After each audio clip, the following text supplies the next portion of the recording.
Start learning has no limit.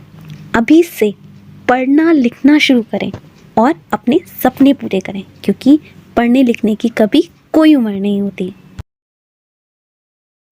Maths practice exercise of lines and angles.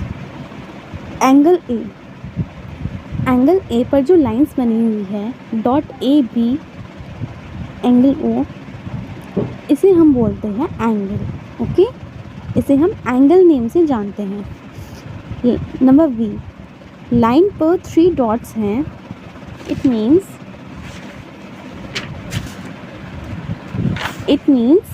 यदि 3 या 3 से अधिक बिंदु किसी सीधी रेखा में स्थित हो तो ये बिंदु संरेख बिंदु कहलाते हैं, यानी कि कॉर्डिनर पॉइंट कहलाते हैं। ओके, तो the name of this line is cardinal point. इसे हम बोलते हैं लाइन, स्ट्रेट लाइन को बोलते हैं लाइन।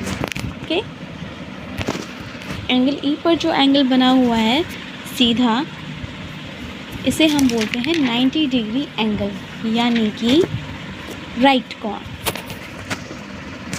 इस एंगल की जो आपस में एक दूसरे को रेखाएं काटती हैं, इस एंगल को बोलते हैं इंटरसेक्टिंग लाइन। एंगल जो 90 डिग्री से ऊपर होता है, इसे हम बोलते हैं ऑब्ट्यूस एंगल। जो लाइंस आपस में एक दूसरे को काटती हैं और आकर के एक ही जगह पर मिलती हैं, इसे हम बोलते हैं संगामी रेखाएं। संगामी रेखाएं यानी कि कनकरेंट लाइंस। और जो लाइन बिल्कुल स्ट्रेट होती है, एकदम स्ट्रेट लाइन पर जिसका एंगल बनता है, इसे हम बोलते हैं 180 डिग्री का एंगल, यानी कि स्ट्रेट एंगल। जो लाइन आपस में एक दूसरे के समांतर होती हैं, एक दूसरे को बिल्कुल भी क्रॉस नहीं करती, इन लाइंस को हम बोलते हैं पैरेलल लाइंस। और जो लाइंस आप ऊपर नीचे की तरफ जाती हैं, इन लाइंस को बोलते हैं हम रिफ्लेक्स एंगल। और जो लाइन प्लस का काम करती हैं, ऐसे प्लस बनाती हैं आपस में, इनको हम बोलते हैं परपेंडिकुलर लाइन, जो आपस में एक दूसरे की तरह स्तंभ की तरह खड़ी रहती हैं। और जो लाइंस,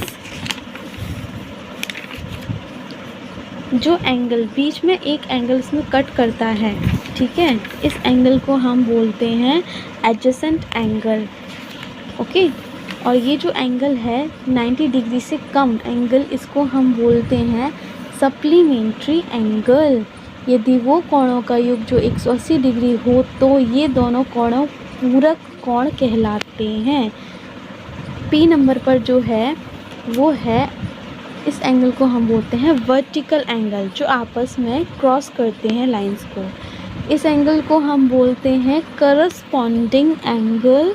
करस्पॉन्डिंग एंगल, यह एंगल जब दो समांतर रेखाओं का एक तिर्यक रेखा द्वारा परिच्छेद करती है तो वे संगत कोणों के